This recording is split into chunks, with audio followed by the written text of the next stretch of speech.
right, dudes and dudettes, we are going to just dive right into this psychological flexibility uh, overview. So, psychological flexibility is a topic I love and I really rely on both like personally and professionally. It comes from the work of Stephen Hayes and Russ Harris and their acceptance and commitment therapy model. So, kind of like physical flexibility, which is like, the range of motion that we have, the ability to move our joints freely. Psychological flexibility is the ability to accept a wide range of experiences, thoughts, and feelings, and being able to act freely in accordance with our values. So, the basic tenets of psychological flexibility is that change is constant and what we have the ability to control is actually very limited.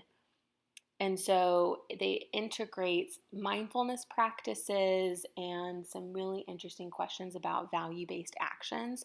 So that way we can have a meaningful life regardless of what experiences we're facing. So I've thrown up the definition here. It's the ability to navigate through the changing demands of life. Managing difficult thoughts and feelings as they arise, knowing that change is the norm. And change often brings difficult thoughts and feelings, doesn't it? I feel like this year has been just such a phenomenal example of how change and the profound lack of control we can have over our lives can cause a real distress. And high achievers tend to really struggle with this idea of a lack of control. A lot of our staff are high achievers. We really like to be productive. We like to do a good job. And so I like if you've ever experienced like having a lesson plan and going like, I know exactly how this is going to go.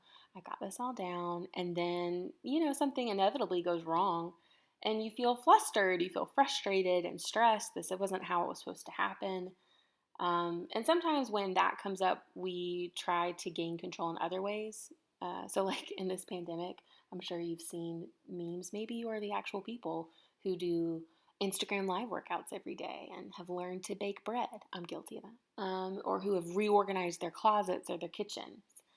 And those are great coping skills. Those do pacify our need for control and give us some concrete skills and things to look at to go, oh, I did a good job today. But we don't always have that ability. Those coping skills don't usually cut it in the school day when you're frustrated and you're not sure what to do next. So, we're going to be going over different tools that you can use. And the metaphor I like to use most often to explain this is learning to surf. I want you to imagine with me that we have just finished a long day of PD in Charleston.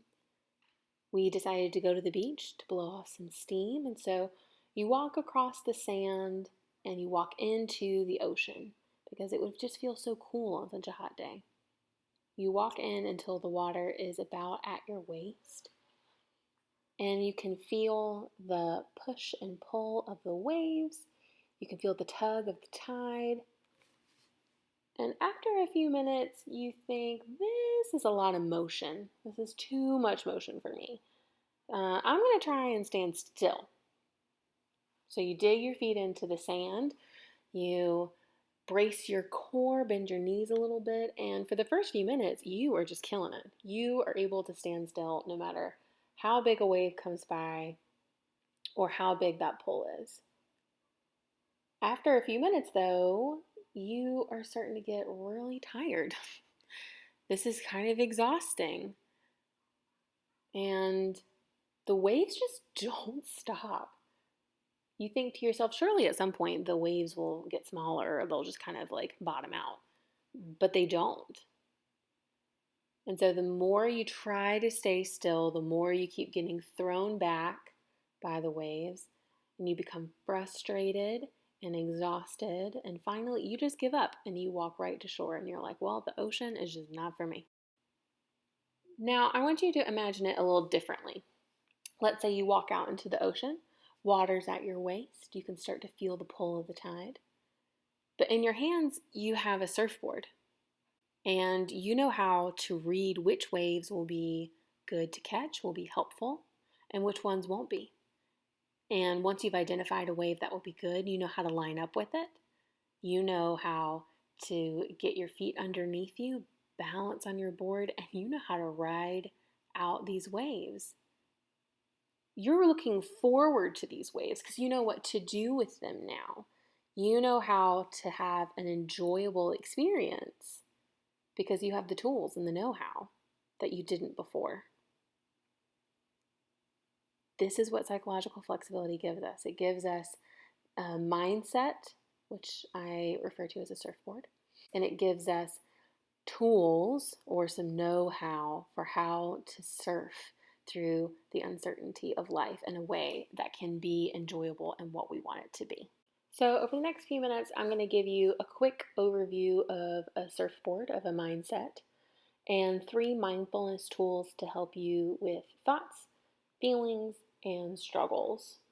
So buckle in, let's go.